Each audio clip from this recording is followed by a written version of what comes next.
Alrighty, welcome to Romera Records virtual cast. Today we have on Stephan Neff. How's it going? I'm doing ever so well. Thank you so much, Jackson. It's an honor for me to be on your show. Great, great. Yeah, so we matched on Pod Match, and like always, I've had some great guests, so I expect the exact same from you. No pressure there. No pressure. Yeah, exactly. So you do stuff in mental health. You are into basically making sure that people have like an awareness of their mental health, which I think is so important. What are some things that you can tell us about mental health that we should know? Hmm. Well, very simple. I'm a doctor, so I'm an anesthetist. So as a doctor, I thought I knew it all. I thought that hey, I could diagnose a depression a mile away. PTSD, sure, I could reel off the signs and symptoms. I could diagnose everyone else, but I could never diagnose myself. So I didn't see that I myself had a lot of demons inside because I had packaged them up quite nice and beautifully and reframed them in such a belief system that I thought, yeah, see, it's cool. Yes, I was victim of a gang assault, but so look at me now. I'm the lean, mean fighting machine. Hey, cool. And it's quite nice when you're constantly there. You know exactly what is happening around you. That makes you a good doctor.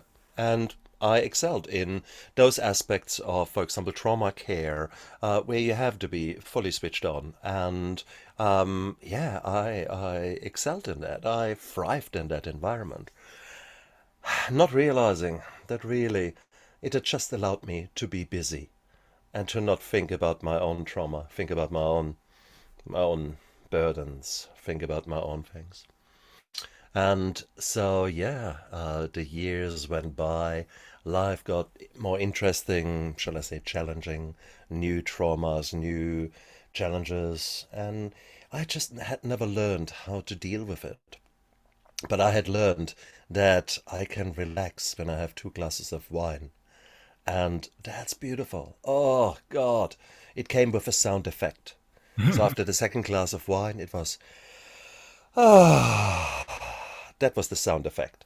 And I loved it. So, and sooner or later, since I never actually cultivated in a meaningful way other ways how to cope with negative emotions, I learned how to work as hard as possible for as long as possible, and then drink as much as I needed, which was initially a beer, and then down the line, well, it's an amazing ability, this kind of tolerance that your body uh, grows. It becomes resistant to the effects of alcohol.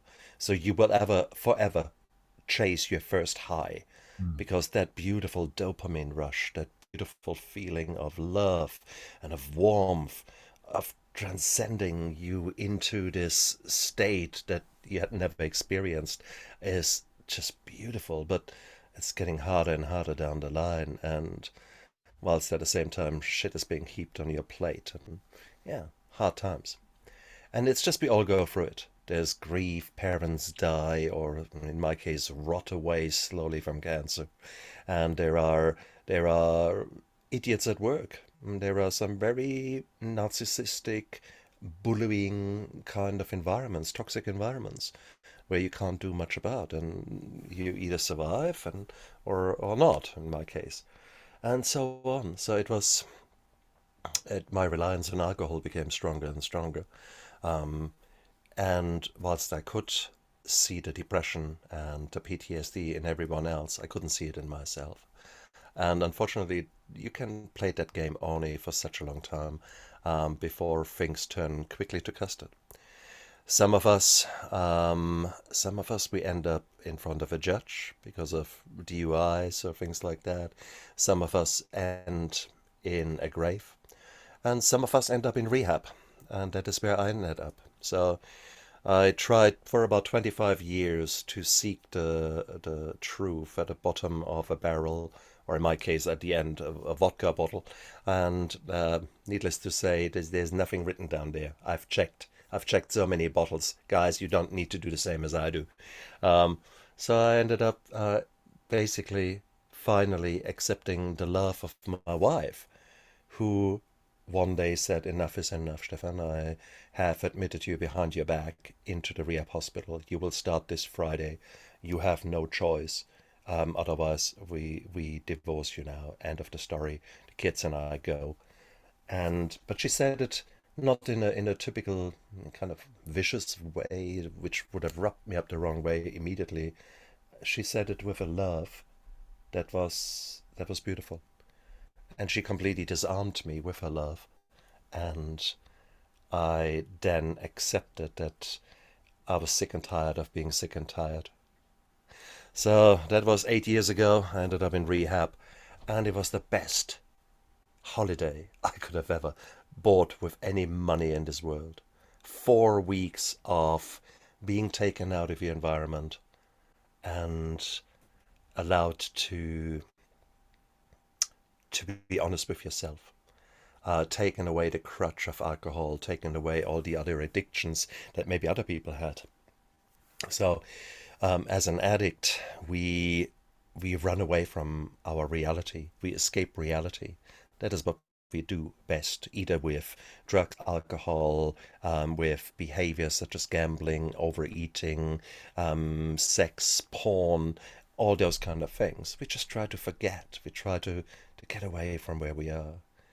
And then suddenly in rehab, you can't get away from who you are. And it is time to look in your own soul. And that was the scariest thing I've ever done, and the biggest thing I've ever done. And I did quite a few exams in my life. I did university, and I did, oh God, I've got a kind of an alphabet salad behind my name of various degrees. But all that, it pales into insignificance compared with the the fight that I fought when I had to look at myself honestly into the face, warts and all, and get to know myself. I wouldn't have it any other way, but I don't wish it on my worst enemy. Let's put it like that. It is the most beautiful growth that you can do, and I actually get goosebumps. If you guys are on a podcast, you can't see it, but every hair is standing on up because I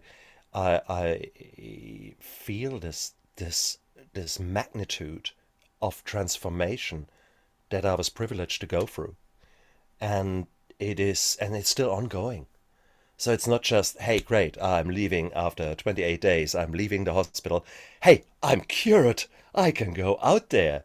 Bullshit. No, it's just starting, friends. It's just starting.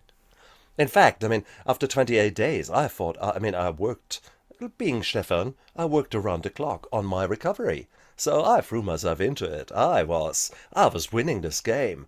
And yet I had only scratched the surface. Because bottom line is trauma comes in layers, healing comes in layers. And however much you want to rip off all the band-aids, not all of them are apparent. You come to one band-aid, you rip it off, and oh, surprise, there's pus there. And so you need to start healing there and scoop out the pus, and it hurts. And then you finally let that wound heal, and you think, yeah, great, it's done, yeah. Then you take the shirt off and look at the other side and think, shoot, another band-aid. And so on it goes. So I'm nowadays on this journey where I constantly get to improve. I constantly get to know a new me, and that is exciting. That's exciting because every day I grow, every day I change, every day I transform, every day I read something new, I meet new people like you. I meet here you, and you haven't yet asked me many questions, but I'm just as I'm talking, my mouth forms words, my ears listens to those words, and I say, huh, because somehow the way I just phrased it made me click onto something, made me lead to a new revelation. And that is the cool journey. That is the cool journey if you actually stop numbing yourself with either your behaviors or the drugs and actually get addicted to life and listen to all the messages that your body tells you, nice messages or not so nice messages, then wow, life really starts becoming exciting.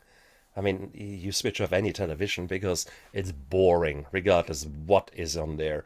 It's boring compared with the opportunities that you suddenly experience in life. So Jackson, this was my transformation and my insights, really, in a nutshell, after 8 years now of recovery. And I don't really want to call it recovery even anymore.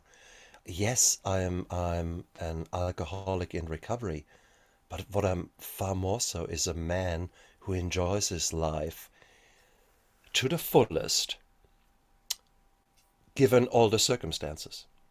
Don't think for a moment that I don't have shit happening. On the contrary, I've got far too much crap happening again in my life. But this time I'm not running away from it. This time I'm facing it and dealing with it and addressing it. There's this weird prayer. The first time I read it, it was the first day in rehab.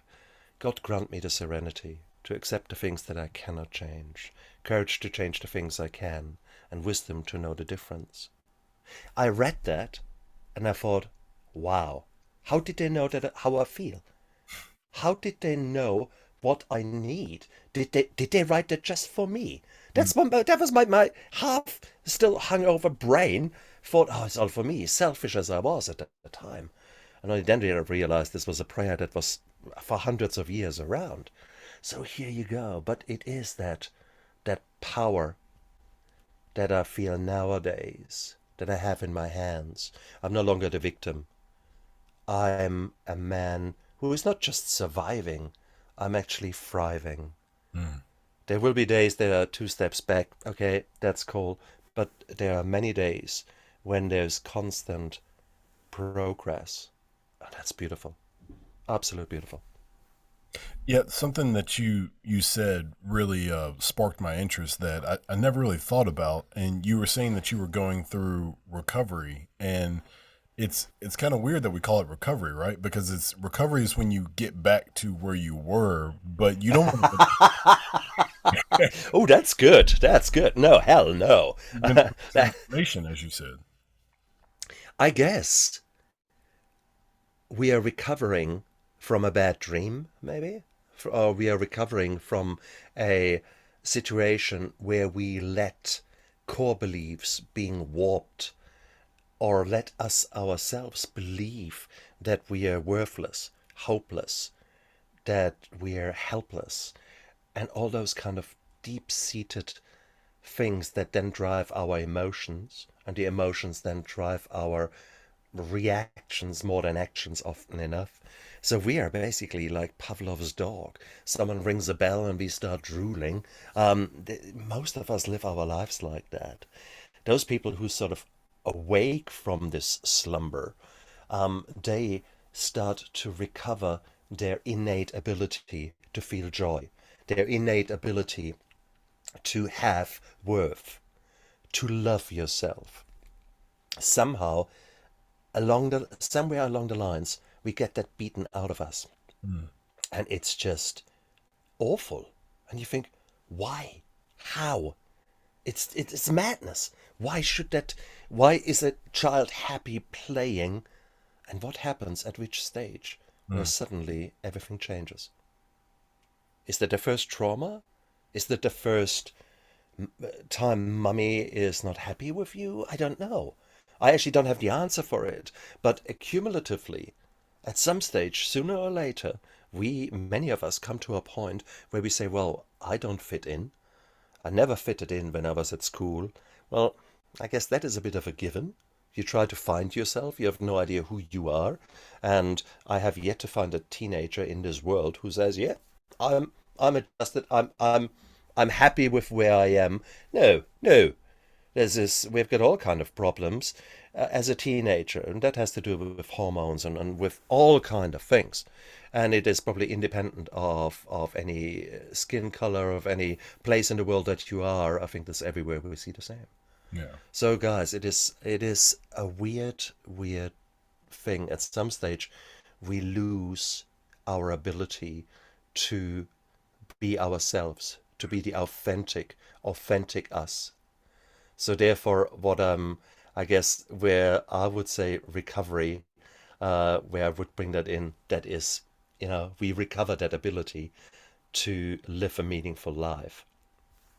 Yeah, and when you were talking about just people like kind of being like Pavlov's dog, I think it's more prevalent than what we really realize because we celebrate people who do these miraculous things, and it's people like I don't know, like an Elon Musk. You know, Mm. he's at a company where they're making these electric cars, and they're so groundbreaking. Everybody's like, "Oh, these are special cars." Well, he's Elon. If you follow him on Twitter or just follow the things that he does, you'll see that he likes to do things out of the ordinary. Like he was going to call the Tesla models. He's got the four models. It was the Model S, and then the Model 3, the Model X, and the Model Y, because he wanted the 3 to be an E so he could call it sexy. And like Ah, Ford doesn't have anything like that, and Chrysler and all these, car companies, they don't do anything like that, no. but Elon does because he has that I don't care what other people think type of mindset. This Of course, that yeah, that comes in all ways though. If you think about in many ways, if you think about the fact that 1% of the population are sociopaths and psychopaths who in fact don't care what you think. They're quite happy to walk over corpses, often literally. So it got, I like the good Elon Musks, okay, not the other guys. And but having said that, I think if we go a little bit away from the extremes, if we go more to the fact that many of us are people pleasers, that we do absolutely everything for everyone else, putting everyone else in front of our own needs, and often not even realizing what our needs are. Mm. No surprise that then suddenly there are waves of anger washing over you, and you're gonna rip your partner's head off, hopefully not literally, and you're basically, "Arr!" And your partner, if he is conditioned and if he has not had any enlightenment or any growth, he will do the same. "Arr!" And you've got shouting match there, and things fly through the air, and it's just rubbish. And when I came home after rehab, before that, oh, my wife and I were forever fighting. Honestly, forever. The Third World War is an absolute child's play compared with the fights that we had. Mm. And one day, oh, probably within the first 2, 3 weeks after me coming home, I stood in the kitchen and my wife said something, I said something, and she said something. And suddenly, we stood about a meter and a half apart, glaring at each other, and suddenly I left my body and I sort of moved out and saw the situation, looking down on it, sort of 45-degree angle looking down, and I saw what was happening. And I stopped talking. And I must have looked rather bizarre to my wife because she suddenly was all perplexed. And I saw how ridiculous all that was. And so I then moved back into myself and said to her, "Look, can we just stop talking for a moment and let me just go outside, please?" And she had no idea what was doing. She was completely flabbergasted. That had never occurred in whatever 20 years of marriage. And I just stopped the fight there and then came back in after a few minutes and said, "What's really going on? What was really happening here?" And I can't remember how it then worked, but this was the first time that I actually implemented that mindfulness into my relationship, Mm. where I started to realize, hang on, all these bad fights, yeah, they are brutal, but where do they actually come from? Why do we fight like that? And it all turns out to be absolute shitty core beliefs Mm. that my wife at an early stage and me at an early stage somehow built up as in concrete how a man and how a woman has to behave, how things have to be somehow, without actually verbalizing it, without actually saying it. You've got it all hidden away. You expect your partner to behave in a certain way, and the partner has no idea because you never even told them. because you don't even know what you're expecting. And this was so bizarre when I figured that out. Now in recovery, we get taught the mnemonic halt. Halt in Germany means stop. Halt, we say. But it means, in recovery, it means hungry, angry, lonely, tired. Mm. And if you give me two of them in the beginning of my recovery, yeah, I could imagine a glass of wine. Give me three of them at the same time. Ooh, I really want a wine. And give me four of them at the same time. Hungry, angry, lonely, tired. I could see that glass, a beautiful crystal glass with Chardonnay, with condensation on the outside running down. That was how vivid my urge was to actually have a drink. So, hungry, angry, lonely, tired, I very soon learned that I need to deal with those things. And that is where the self-care and the self-love comes in. And that was, for an addict like me, the first time that I was given a very realistic way of fighting urges, preventing them. Because there's in recovery there's a saying, either you work on your recovery or you work on your relapse. Mm. Now that is true for addiction, but it is also just as much true for mental wellness. So if you have had bouts of depression in the past, you either work on getting better or you work on having your depression again. These are your choices. And the choices are basically the healthy nutrition, is the mindfulness, is the hydration, the physical exercise, is the switching off from any kind of outside influences to give yourself time to actually be you and listen to the messages that come from inside and experience those as natural. It is okay to have sad moments. It is okay to be afraid, to be fearful. Without fear, without anxiety, we would all be dead because we would do stupid things, absolute stupid things every day. So fear is good, but you need to double check it. You need to sort of say, okay. For example, in my job, being an anesthetist, 1 in 10 people has needle phobia. Now, if you look at it, needle phobia makes sense because our forebears have figured out if you don't get stabbed, you live longer. So, Mm. there's a survival kind of thing happening here. And that is indeed genetically imprinted for up to 1 in 10 people. So therefore, these are super survivors, really. So instead of being weaklings, no, they are the advanced civilization because they figured out, no, don't get stabbed, do you live longer? So there you go. But here you are, you have got that fear. And that fear can be very traumatic, very overpowering. So this fear is realistic and it's true, but does it really fit anymore? And now that is now that you might wish to work on that. And you might wish to explore that a bit more, what needles mean for you, etc. Maybe there were some bad experiences in the past. Maybe you can put those babies to bed. And maybe nowadays you can move on with the help of someone who understands needle phobia and maybe can work with you. So there you have got fear and anxiety as actually something positive. They will help you not to walk in front of a bus. They will help you not to do absolute crazy things. So they're actually very good. The problem is if they start now running your life. If every email that you get gives you a panic attack, well, hang on, fear. That's no longer such a good thing. So you need to put things into their places, accepting when they actually give us really good information. After all, the gut feeling. You've got a gut feeling about a person. That gut feeling probably means that your body and your brain has read the non-verbal communication. That's 95% of communication. So they read the little micro movements in his face as deceit, as disgust, as potential violence, whatever it is that your body has interpreted. Well, that's your gut feeling. So maybe you should listen, because maybe your gut knows a little bit more than you. Which, by the way, is actually quite a good feeling. Not good feeling, sorry. A good description, gut feeling. Mm. Because your brain is about 1,500 gram. They're about 1.5 kilogram of brain tissue. Mm. Your gut has got about the same amount of nervous tissue in there as well.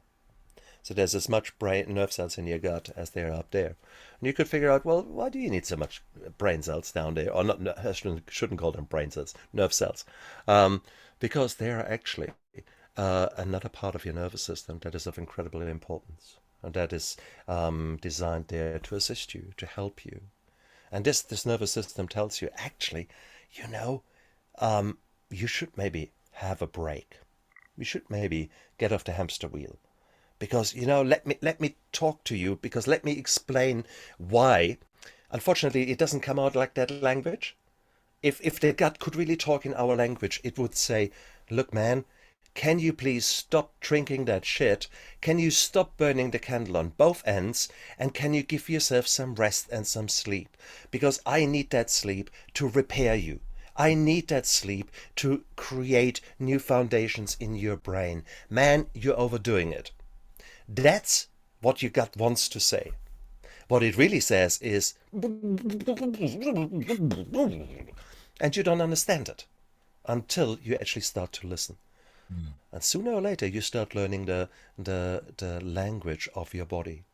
You recognize that maybe you're not looking so good on your skin. You maybe have more tummy upset. You maybe have that little bit of niggling back pain or shoulder pain. And get surprised, surprise, surprise, because the issues lie in the tissues, because your body is telling you, man, you're overdoing it. When was the last time you've slept proper? No, you're going on your bloody Facebook until midnight, listening to music, watching television, keeping awake, and then maybe not eating so healthy, and then getting up at 6 o'clock again to hit work and have a stressful day. Well, duh. Um, you know, these are the realities. So there's this world out there that demands more and more from us. Then there's the world within us who actually responds and wants to give us messages, but we don't listen to them. Instead, we think we know it all better, and we keep pushing, pushing, pushing. And if that doesn't work, then we go numbing, numbing, numbing with alcohol or whatever, pornography, whatever it is that tickles you. And then we are surprised if after a few months or years or rarely decades, the wheels come off and we've got a major burnout, we've got a major depression, major mental health problems. That is where people like me who have gone through more shit than they maybe should have gone through, and now are out the other side. That is where we want to speak out, because we have seen all that rubbish happening in real life, in us, and you think, my goodness, was I stupid? Mm. And I guess that's the reason that I want to go nowadays onto shows and actually say, hey guys, whatever kind of rubbish is going on in your life, whatever kind of thoughts are coming into your mind, especially the negative ones, those ones where you say, well, I'm worth nothing. I might as well not be. I'm better off if I'm not here. My family is better off. Things like that sometimes come into people's minds. Up to 6% of the American population in the last year would have had thoughts like that.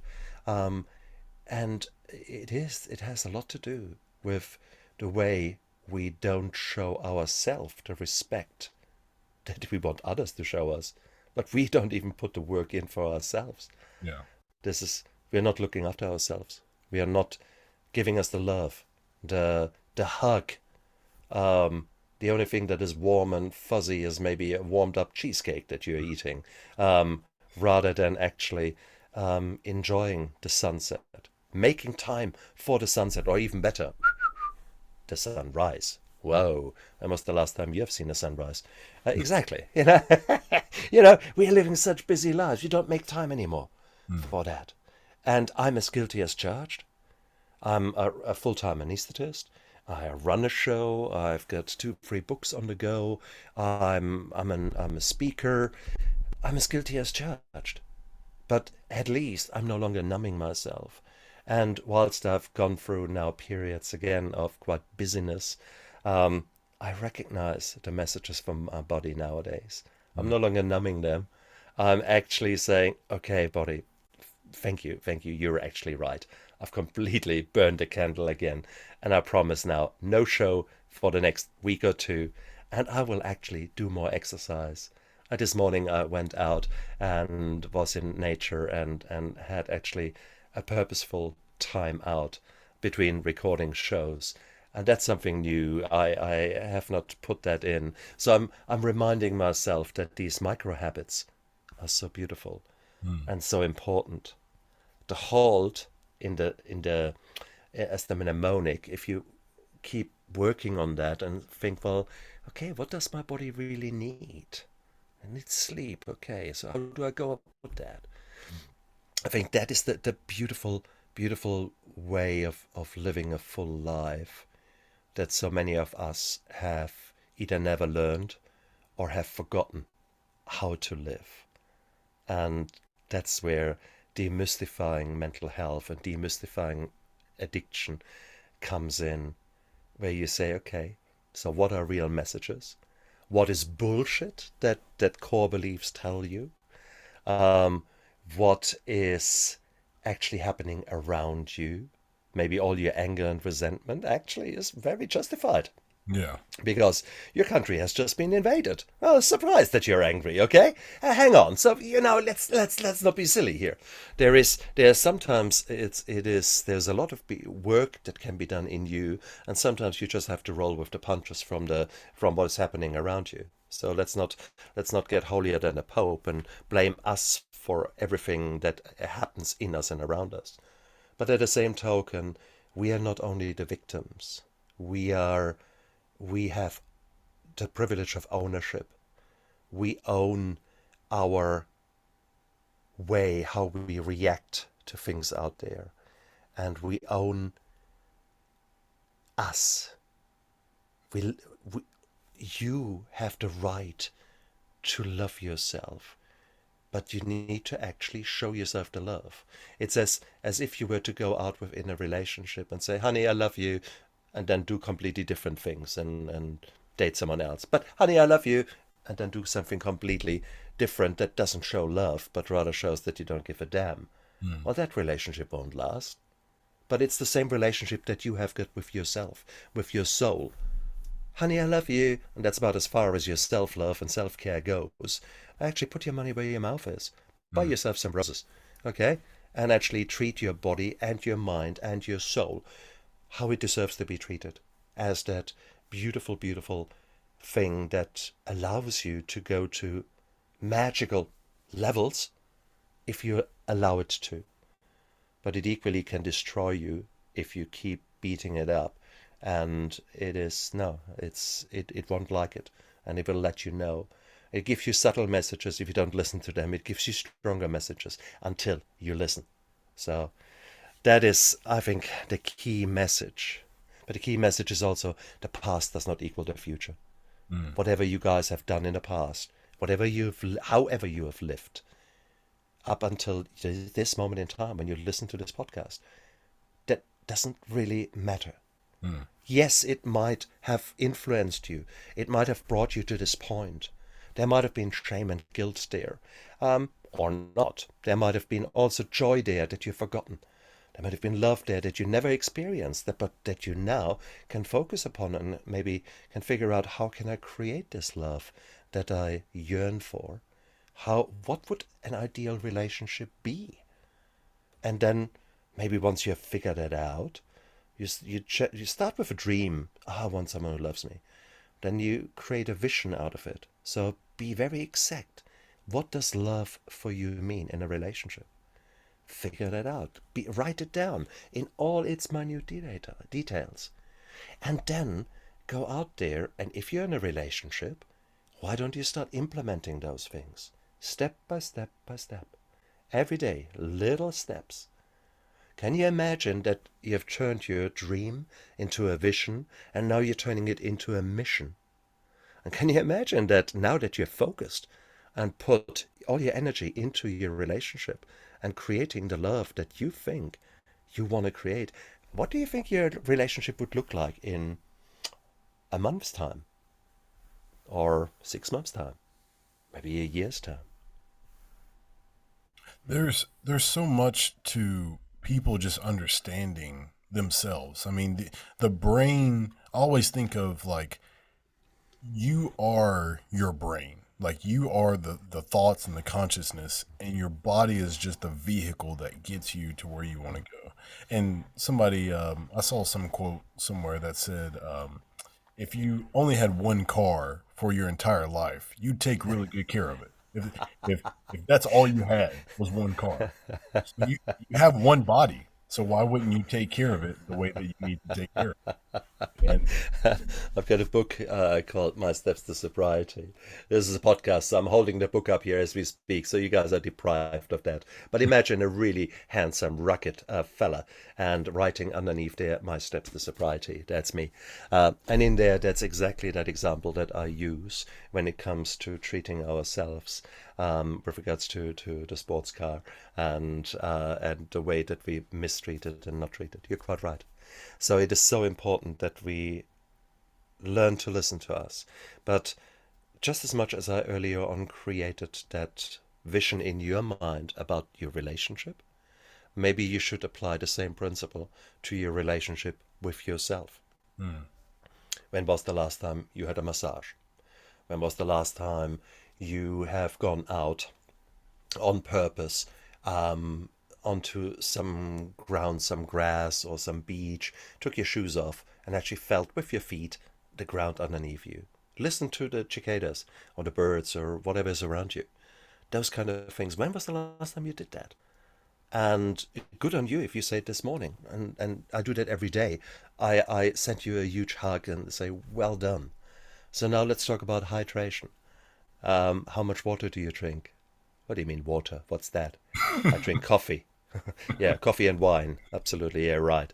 Okay, so how about you just start in the morning, have a glass of water on the bedside table, and when you wake up, you drink that glass of water. And mm. in the evening, you have a glass of water on the bedside table, and you drink that glass of water. So without actually doing major, major changes, you have just drunken a liter of water extra. I can assure you that alone will actually resolve so many issues. There are beautiful studies out there that look into that, where people were, for example, having a one company had problems with employees who had migraines and headaches. And they looked at the burden that these headaches were for the company. And they realized there were a lot of sick days due to headaches. And so they implemented a 3-month program where they taught people about better sleep, about hydration, the importance of physical exercise, and so on. No tablets were dispensed, no, nothing else, just education and lifestyle changes. After a year, they followed up, and it turns out that for those people who were in this program and who then followed through with it, they had 10 extra days at work, or other way around, they would have been 10 days off work where they now turned up and actually felt so much better. Mm. So, and when you look at all those things that were in that program, it was essentially doing the hydration. So, just drinking a liter more was a key thing and very easy to be maintained. And the other thing was to do a certain amount of exercise, and that was equally relatively maintainable. And with that, I don't mean now becoming a superstar in the gym. It means just exchanging maybe the elevator for the stairs or just simple things like that where you bring more steps into your life and actually just make simple changes. And suddenly your body stops sending you the message of, oh God, I've got a headache because I don't know how else to stop you. But suddenly that works.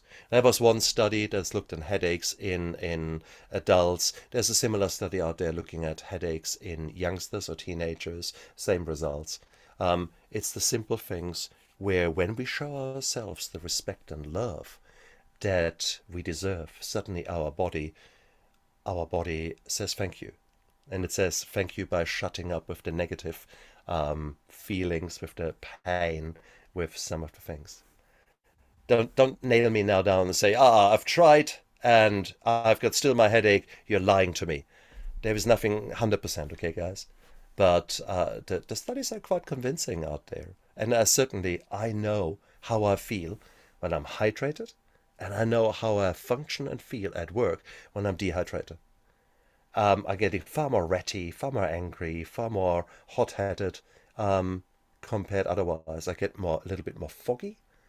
I have got nowadays a crystal clear vision, and I'm actually very focused, very mindful.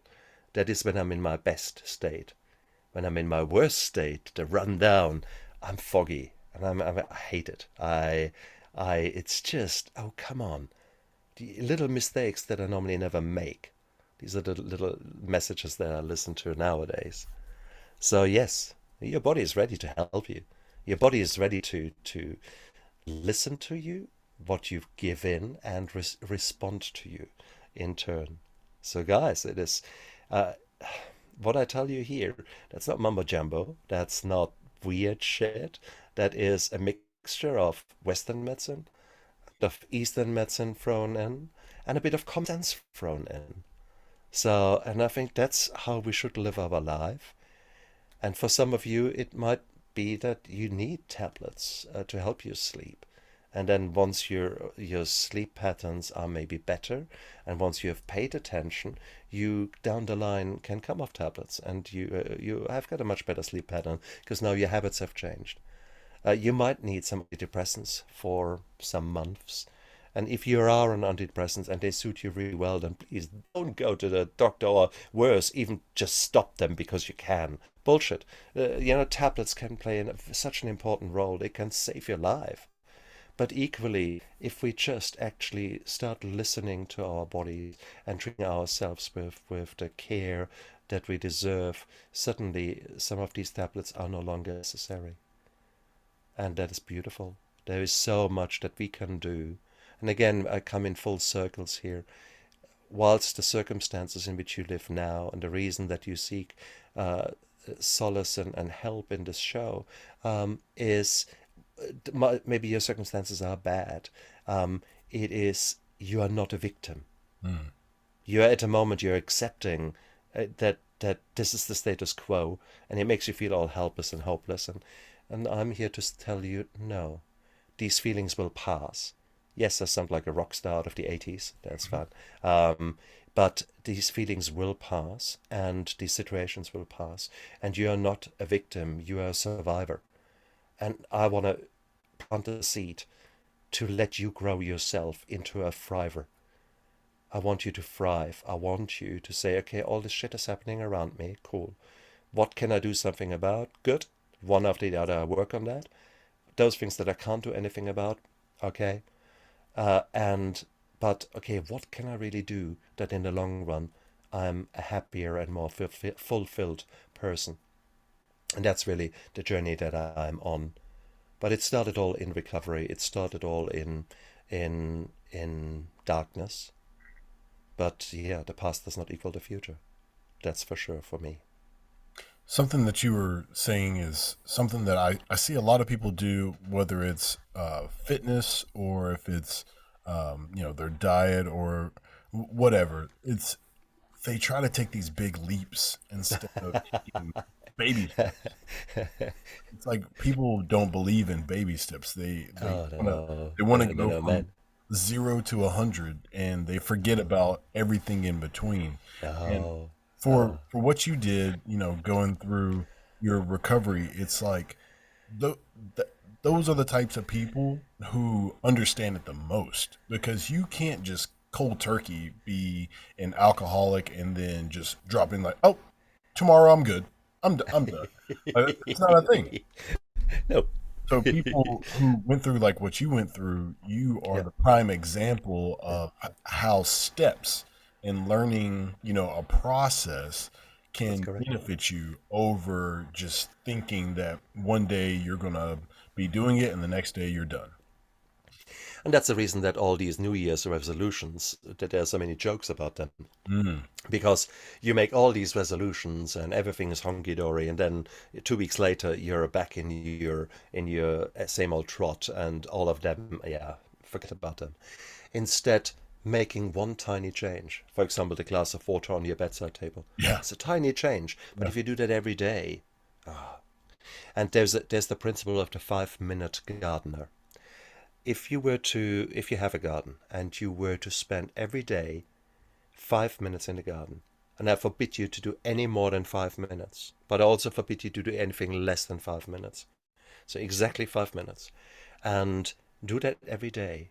What do you think how your garden would look like after a month or after 2 months? Do you think you will have an oasis growing after 6 months? I believe so.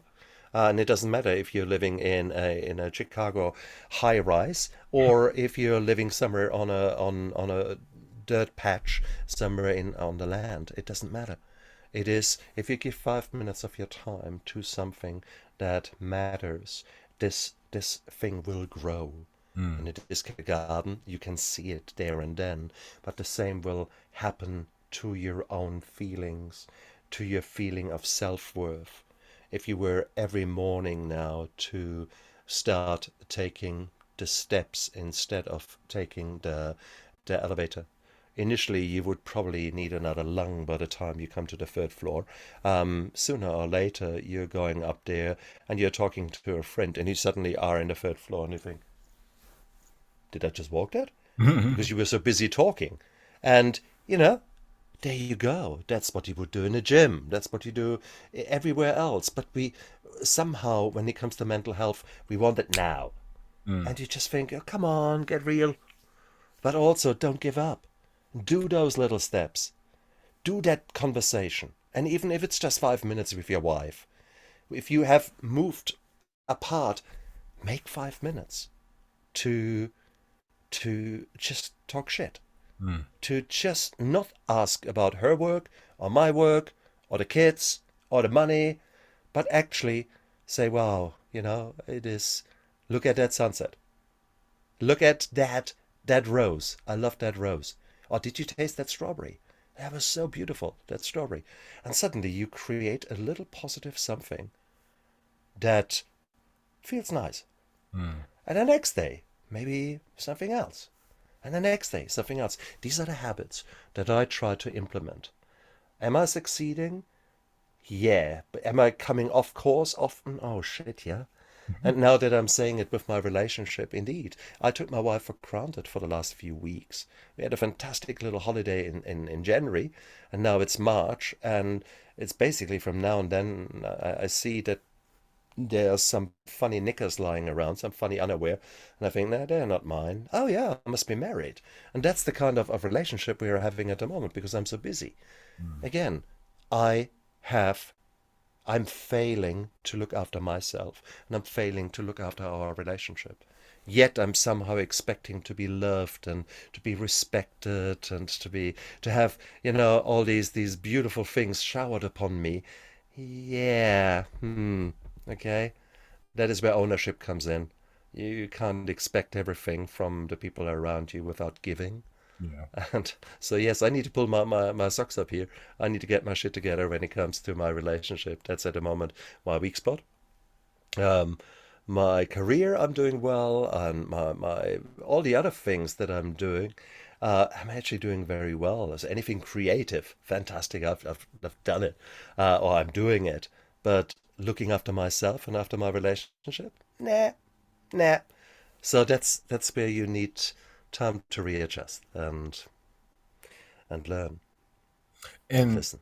when you're going through tough times and you start like thinking about, what you're actually going through and you bring up that honesty in yourself, Mm. that's when you really I guess get to understand who you are because you have to be honest with yourself and being honest with yourself for some reason that's the hardest thing. Like it's almost easier to be honest to other people than it is to be Uh, honest to yourself because no, to other people you're often bullshitting. No, you're having a mask up.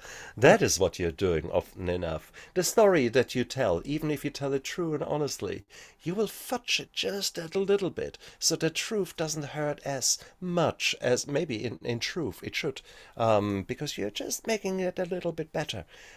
Yeah, no, I think that is also what you learn in recovery. That's what you learn in when you bounce back from mental health problems is the principle of integrity. Mm. And integrity is defined as what you do when no one is watching. Okay? And that is once you actually see that there's rubbish lying on the street and you just bend down, pick it up, and throw it away. Um, when you do those things, that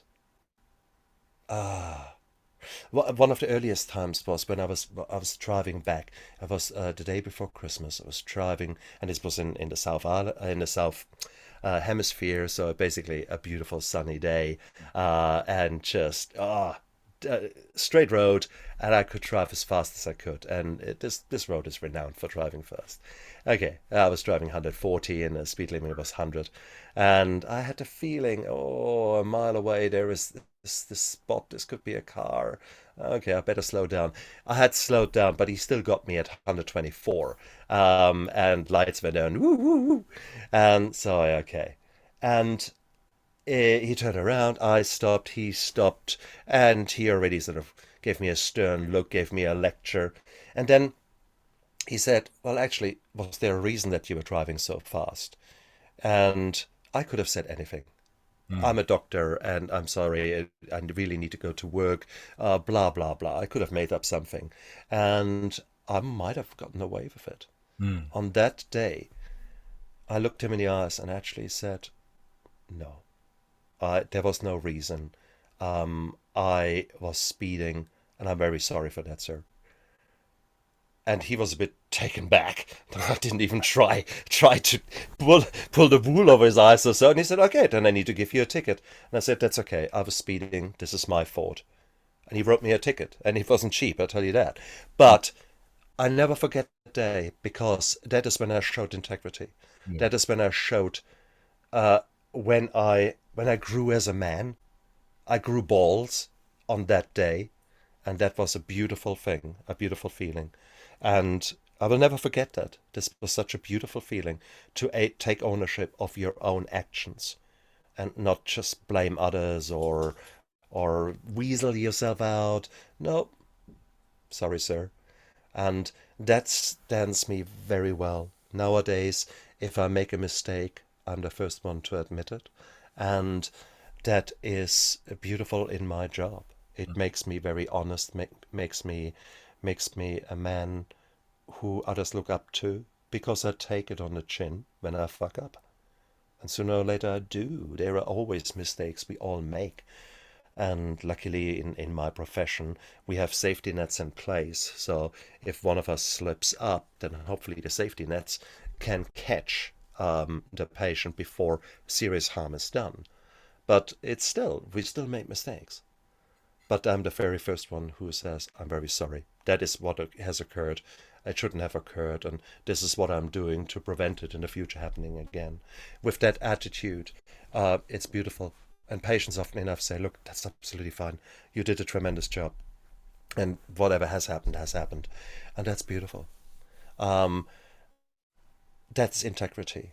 And Mm. that is something that you learn when you allow yourself to grow, when you allow yourself to get off the hamster wheel and stop bullshitting and stop wearing the masks and stop all that ridiculousness and actually just stop and take a long hard look in the mirror, do an inventory of what is going on in you and around you, and figure out, why is there this anger, why is there the resentment, why is there the sadness, and then take it from there.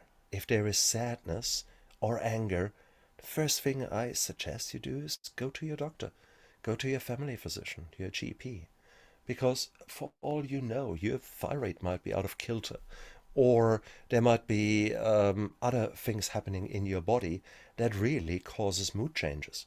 Mm. It could be as simple as that. An underactive thyroid makes you quite low. Great, you take some tablets, you replace the thyroid function, and bing, you're back to your normal. Well, duh, you don't need months of psychotherapy, and which probably wouldn't work in such a case. Yeah. Okay? If you're malnutritioned and you eat only rubbish, maybe no surprise that your body is responding with negative emotions, etc. So once you start eating differently and maybe get the help from your GP who has done the blood works and says, "Whoa, boy, you need more of iron." Iron, for example, for women, it can be often quite low. No surprise that they are ratty, that they are angry, and that they are feeling often down. Great, if you're running on half of what you should be, you're feeling crap. So those kind of things. So do a check that there's not something easy to be cured, and then look out there. What is out there? What can you do to get better? And whatever this problem is, address it and work with it, and work with until it goes away, or until you're content with that you've done as much as you possibly could do, and chances are by now things have changed, or maybe your reaction to the problem has changed. So it is a win-win however you do it. So mental health is is such an overarching thing, but if you actually break it down to the core simple steps, then it is the stop and think. It is whatever happens in the past does not equal the future, and that whatever emotion is washing over you, it will pass. So these are the sort of the takeaway messages that I want to give everyone out there. And never, ever, ever give up, because there is so much you can do to get better, and you just haven't figured it out yet. And for some people, that might be some yoga. And if the men out there are saying, "Oh, for Christ's sake, just come onto my show and have a look at Brick Man Yoga," like brick and man. It's an Australian dude that I had on my show. He can't bend himself into a pretzel, but he likes the yoga, and he has become a yoga teacher because the breathing exercises and many of the things are helping other men to come out and to find the serenity and the calmness that they want. So therefore, it might be yoga for you, it might be meditation for you, it might be a sport that you haven't considered. It might be something completely different. I had one guy on my show. He was the tip of the spear kind of soldier. Identified himself as the masculine, asshole that he was, but a good asshole kind of thing. Until, of course, he walked into that machine gun from the wrong side, and where the enemy had him in the firing line. And guess what? He got shipped back to America, and all his identity was lost. He was no longer the guy who was, yeah, the man. He was no longer the alpha on the top. No, he was a broken being, a broken animal licking his wounds. And he was, for years, in the dumps. For years he suffered. And then, one day, finally, he listened to some vets who said, "Hey, look, today we're going to go golfing. We've never been golfing. Do you want to come along?" And he finally said, "Oh, why not?" And he went along golfing. Another time, one of the vets said, "Look, come on. There is a night where we learn how to be a comedian, so do stand-up comedy." Guess what the guy does nowadays? He does stand-up comedy as a profession, okay? So he's found himself. He has reinvented himself from a man who was lost, a man who was broken, into a man who has got a message out there and has redefined himself. So again, the past does not equal the future. Again, that is wherever you are now. Okay, that is only a snapshot in time. The question is, who do you want to be when you grow up? And I don't care if you're 16 or 60. It is, who do you want to be? And what steps, little steps, but continuous steps you take, do you need to take in order to get there? That is where the magic happens. Stephan, this has been great. I gotta go. We gotta end this, but Absolutely. thank you so much for everything you've done. Please give everybody like your information about your book, if you got Sure. websites, all Yeah, that good stuff. sure. I think the easiest for you guys is go to mystepstosobriety.com. all written in one word, mystepstosobriety.com. And that is the hub where you find everything, the books I've published, the books I'm working on now, my show, how to listen to it, how to be a guest on it, how, other projects I'm working on. Maybe you just want to get in touch and say, hey, I've got an idea. You would fit really cool into that project that I'm doing. Because the opposite to addiction is connection. And Mm. if we all come together and actually just talk shit and just throw ideas around, well, something will stick. And suddenly, out of something really stupid, you suddenly think, what do you mean, electrical car? Ah, I'm sure Elon Musk was some time sitting around with a beer and say, we should do an electric car. That kind of a thing. Who says you can't? Yeah. Okay? So that's my point. Guys, never stop dreaming and go out there. But if you want to know more about me, yeah, My Steps to Sobriety, and my podcast and my show are called Steps to Sobriety, and they are on all the platforms and on YouTube. So check me out. There's some cool guys I've had on my show, and maybe even Jackson Henderson dangling that little carrot there, because there is a mission that he is on, and I want to explore it on my show. Jackson, thank you so much for having me on your show. I'm truly honored. Thank you. Thank you for all the insight that you've given us, and it's been so great to hear from your perspective and everything that you went through. So thank you so much. All right. Well, thank for everybody for tuning in, and we'll see you next time.